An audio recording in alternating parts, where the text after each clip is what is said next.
Hello, good morning, happy Monday. Today is Monday, January 25th, 2021. Welcome back to the classroom. Welcome back to the Teaching Diaries vlog. Do you all enjoy Monday mornings? I love Mondays. Mondays I feel the most rested, the most clear, the most excited for the week ahead. Also on Monday mornings, my favorite podcast, Angela Watson, Truth for Teachers on Spotify.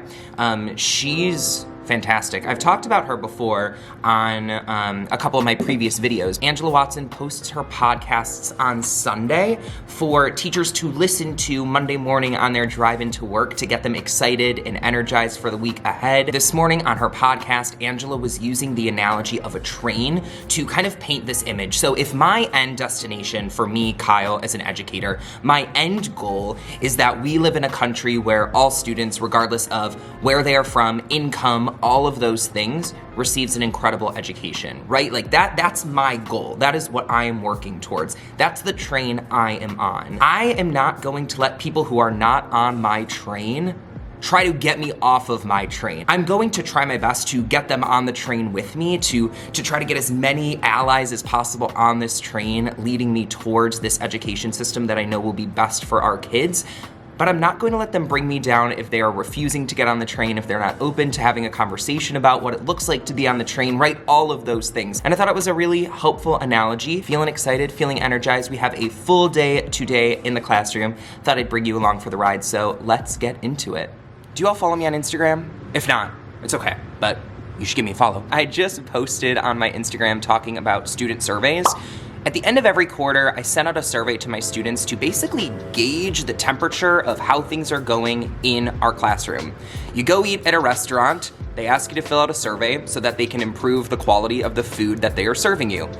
The same principle applies in the classroom. My students are my customers. I'm doing everything for my students. Every action that I make during the school day is for the betterment of student outcomes, to improve student achievement. So if I don't ask my students how they're doing, or if I don't ask my students what their thoughts are on how things are going in our classroom, or if I'm not constantly seeking their feedback, how am I going to pivot? How am I going to make adjustments? So at the end of the second quarter, which was this past Friday, I sent out this survey to all students. Fortunately, I have them all here in person. So what that looks like for me, I posted the link to the Google form on my Google Classroom. Students opened the link on their individual devices.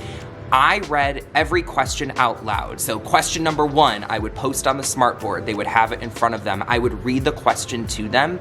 I have some students in the classroom who really benefit from hearing things read out loud, making sure I'm reading out loud so that they're fully able to access the survey. Read question number 1, I gave them 4 options, moved on to question number 2. This entire activity took about 5 to 10 minutes. So your return on your investment here is really high, right? You're taking this very small amount of time for this huge amount of information that you're gathering from your students. It's also important to mention that regardless of what grade you teach, I think that student surveys are really, really helpful. So if you teach kindergarten or if you teach 12th graders, I think that there is still a way for you to incorporate student surveys into your classroom. You might have to adjust the questions or how students react. I always open up student surveys by saying, I, Mr. Cohen, your teacher, like you, I'm constantly learning and growing. I always am wanting to be the best that I can be, and I want to push my brain to grow, just like you push your brain to grow each and every day in our classroom. And in order for me to be the best teacher I can be, in order for me to really grow my brain, I need some helpful information from all of you, my students. So we're going to take the next 5 to 10 minutes to answer these questions honestly. If you feel a certain way, go ahead and rank it however you feel. It's totally anonymous. I do not know who is saying what, but I also want you to be honest. So if you think things are going really well in the classroom, let me know. If you think that there is something that we need to change, let me know. The only way I will continue to learn and grow is if you are honest with me and provide me this feedback. So thank you so much for taking it seriously so we can continue to have the best possible classroom community. If you are interested in implementing student surveys into your classroom, I will go ahead and link the survey I use down below that I created. It's totally free. Feel free free to download it, make a copy, edit it for yourself, and let me know how it works. I think it's really helpful. I know it's a very vulnerable practice, right? It's kind of uncomfortable to ask your students for this information. It's kind of uncomfortable to put yourself out there for this feedback, but you can only get so much information from your principal who comes in and observes you once, twice, maybe 3 times a year. Your students, the people who you are doing this work for, they have some valuable feedback. The feedback that I receive, in fact, does impact what our classroom looks like. So I think it's a great thing. Again, linked down below if you are interested. Every day for the first 30 minutes of the day, we have what's called intervention time, and this is a really unique thing to my school. My old school had nothing like this, and I don't think it's very typical, but during intervention time, it's 30 minutes where the entire school is doing nothing but intervention time.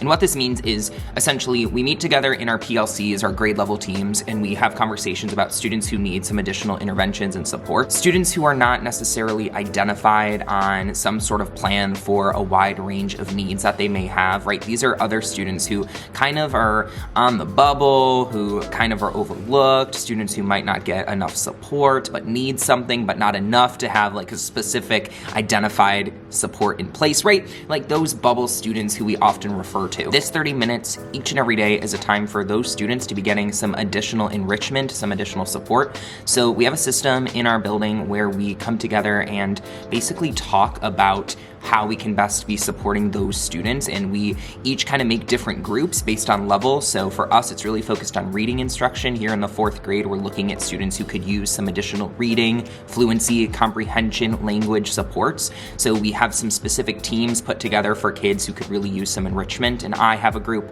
that we're really focused on fluency and working on our decoding and our fluency and those sorts of things. And I love this idea. I think that if your school does not have something like this, I would highly recommend looking into it. I don't even think you need your administrators for something like this. I mean, we have it at a building level. Even if it is just at your grade level, do you have a 30-minute pocket of time where you and your other teachers at your grade level could have the rest of the class work on some independent work where maybe the 2, 3, 4, 5 of you at your grade level could pull students into some common area groups specifically focused on things that they have in common? Because I know that in my classroom, I might have 3 students who need some fluency practice, and in another 4th grade classroom, there's probably 2 students who need some fluency practice, and maybe in the other classroom, there's 1. So I could take all 6 of those students in my room and we could specifically work on fluency, when I might have 2 students in here who could really use some support with math instruction, who maybe don't fully understand what we did in math last week. So my 2 students might go with another teacher who's also working on math. This has also been really helpful this school year, probably more than it typically is, because we are constantly needing to catch students up. We will have students who are quarantined or who are missing school for 10, 14 days,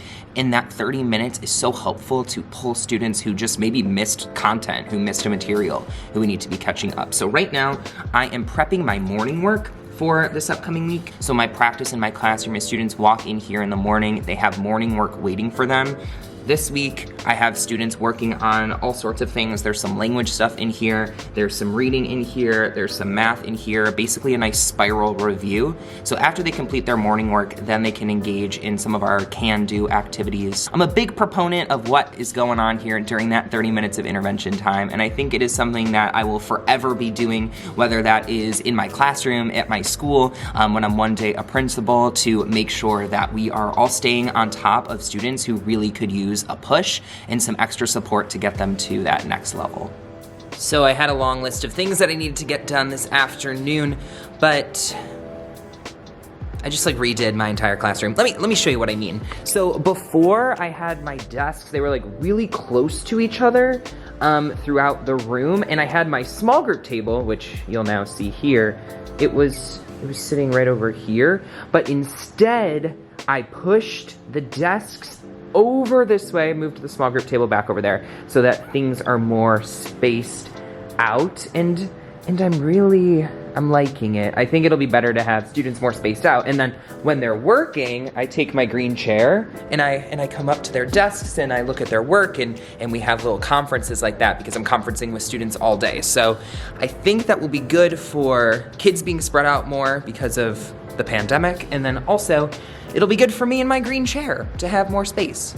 to meet with them. Feeling good about that. The only thing I'm not feeling good about is the fact that my bookshelf is back here, and I think all of these books now have to get moved, and then the indoor recess stuff, which I have out here, the indoor recess stuff, I'm going to move onto those shelves. I also moved to this rug over here, which was sitting over there. The only downfall is I have this like black tape all over the floor, marking off where students' desks are, so every day I'm not like reconstructing these rows, and now I have to move the black tape. But hoping a couple friends in the morning will help me move the black tape. I'm going to head out of here. Another great day in the classroom. I hope you enjoyed coming along for the ride with me. If you have not already done so, make sure you hit that red subscription button down below so that you do not miss out on any future videos. As always, I so appreciate you being here. Thank you so much for watching, and I'll catch you in the next one.